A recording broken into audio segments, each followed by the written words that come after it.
Sa isang magandang parang na napapalibutan ng kakahuyan, may nakatirang isang batang lalaki na nagngangalang Max. Kilala si Max sa kanyang pagiging mahilig sa pakikipagsapalaran at sa kanyang pagmamahal sa paglilibot ng kalikasan. Isang maaraw ng hapon, habang gumagala malapit sa gilid ng kagubatan, napadpad si Max at nakakita ng isang kuneho na may kumikinang na puting balahibo. Ang kuneho ay may maliwanag, kumikislap na mga mata at isang gintong kulay na tila kumikinang sa sikat ng araw. Namangha si Max at marahang lumapit sa kuneho. "Hello, kamusta?" Mahinang sabi ni Max. "Hindi pa ako nakakita ng kuneho na katulad mo. Ano ang iyong pangalan?" Tumingala ang kuneho at ikinawit ang ilong.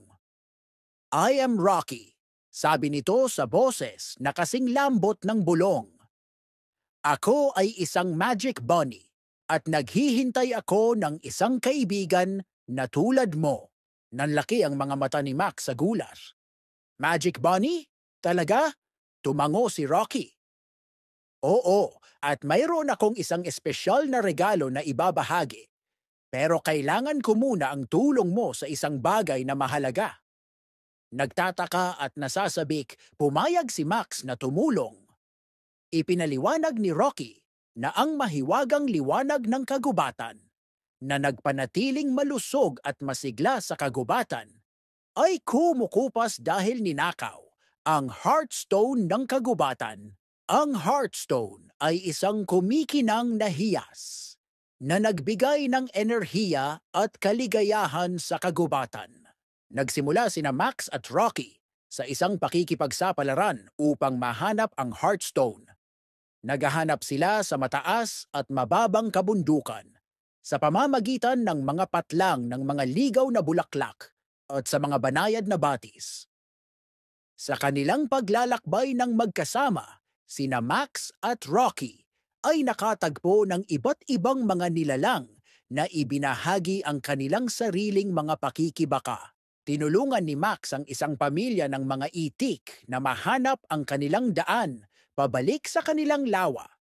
At tinulungan ang isang ardilya na mangolekta ng mga mani para sa taglamig. Ginamit ni Rocky ang kanyang mahika upang pagalingin ang isang may sakit na ibon at pasiglahin ang isang madilim na sulok ng kagubatan. Sa pamamagitan ng kanilang kabaitan, natutunan nina Max at Rocky ang kahalagahan ng pagtulong sa iba at pagtutulungan.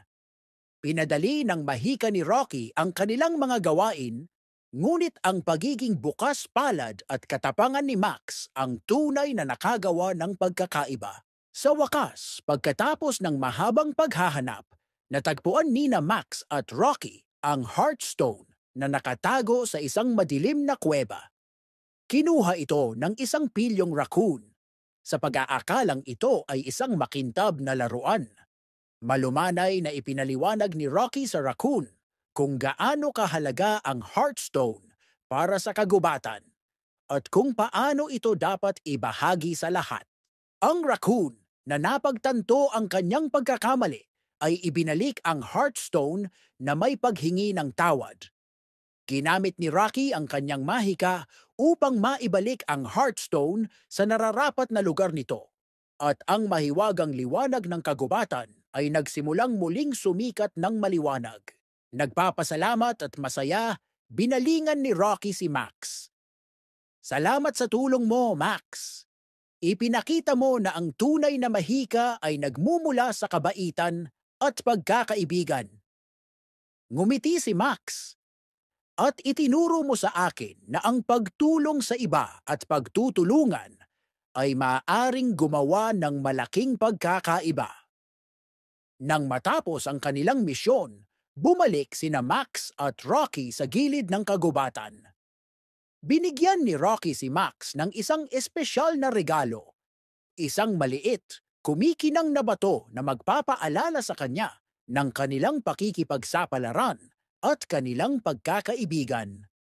Habang pinapanood ni Max si Rocky na tumalon pabalik sa kagubatan, naramdaman niya ang mainit na pagkislap sa kanyang puso.